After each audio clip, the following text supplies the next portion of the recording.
ఇప్పుడు మనం అనంతంగా వ్యాపించున్నాం అన్నారు కదా, ఆ స్ఫురణ ఎందుకు లేకుండా పోయింది మనకి? మీ యొక్క మనస్సుని దేని మీద కేంద్రీకరిస్తున్నారు? మనస్సుని దేని మీద నిగ్రహించి కేంద్రీకరిస్తున్నారు. అక్కడ వస్తుంది అది లోపం అంతా. మీకు బుద్ధి చెప్తుంది ఏమిటని, ఇది మంచి ఇది చెడు అని విచక్షణ చెప్పగలదు. కానీ మనసు ఏం చేస్తుంది? వానరం కంట అతి కనికిష్టంగా మిమ్మల్ని హెచ్చరిస్తుంటుంది. అల్లది అనుభవించు. నేత్రానికి ఇంకొక పేరు నాయక. నేత్రం ఫస్ట్ చూసిన తర్వాత ఏంటని చెప్తుంది? అది నీకు కావాలి, అది తీసుకో, దాన్ని నువ్వు ఏ విధంగానే సొంతం చేసుకో ఉంటుంది. కానీ బుద్ధి హెచ్చరిస్తూనే ఉంటుంది, అది తగునా తగదా అనేది నువ్వు ఆలోచించుకుంటా. అక్కడ మన యొక్క దౌర్బల్యం అది. దాన్ని మీరు ఎప్పుడైతే నిగ్రహించగలుగుతారో అంతకంటే ఇంకోట్లేదు. అది కొంతమంది అండి ఆకాశాన్ని చూస్తూ దాన్నే ధారణ చేయమంటారు, అది తప్ప ఏమీ లేదు శాశ్వతం అని. కొంతమంది ఆకాశం కూడా శాశ్వతం కాదంటారు, మీరేమంటారు? ఇది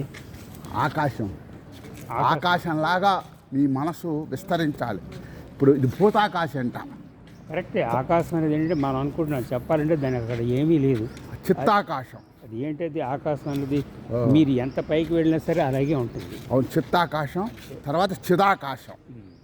చిత్తాకాశం అంటే మీకు తెలుసు కదా, మీ యొక్క భావాలన్నీ కనపడుతుంటాయి చిత్తాకాశం.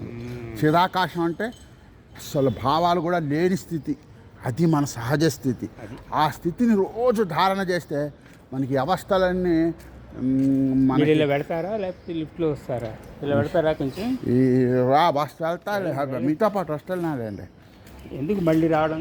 తిరుగుతారు కదా మీరు ఇలాగ. ఇది కూడా వాకింగే. ఈ లోపల ఉపదేశం మిస్ అయిపోతా. చిదాకాశ గీత అని కూడా ఉందండి. అవును, చిదాకాశ గీత. సరే కానీ మా సత్సంగానికి పాదమా? సరే, మరి ఏదైనా ప్రోగ్రామ్ వేసుకొని వెళ్ళాలి గబుక్కుమని. అంతే. అదే మీ పని అయ్యాక 10 గంటలకు కదా స్టార్ట్. అక్కడ మనం 9:30 స్టార్ట్ అవుదాం, వెళ్ళిపోతాం. ఎంతసేపు వెళ్ళిపోతాం? 6 కిలోమీటర్లు వెళ్ళిపోతాం. పైకి నొక్కుతారేంటి? మన అలా పైకి నొక్కాలా? ఎటు నొక్కినా వస్తుందిలేండి.